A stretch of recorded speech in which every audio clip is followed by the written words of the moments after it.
അതുകൊണ്ട് എനിക്ക് വേണ്ടി കുരിശിൽ തൂങ്ങപ്പെട്ട കർത്താവേ, എന്നോട് കരുണ ചെയ്യണമേ.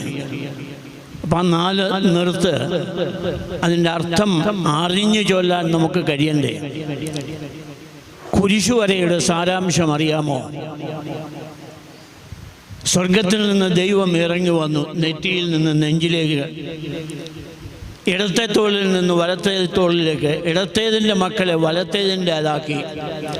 ഈ അർത്ഥമറിഞ്ഞ് കുരിശു വരയ്ക്കുന്നവർ എത്ര പേരുണ്ട്? അതിനേക്കാൾ തമാശയല്ലേ പൂർണ്ണമായി കുരിശു വരയ്ക്കുന്നവർ എത്ര പേരുണ്ട്? നെറ്റിക്ക് തൊടാറുണ്ടോ? നെഞ്ചത്തും തൊടാറുണ്ടോ? ഇടത്തെ തോളിലും വലത്തെ തോളിലും തൊടാറുണ്ടോ? എന്ന കൈകൊണ്ട് എന്തൊക്കെയോ ഗോഷ്ഠി കാണിക്കും.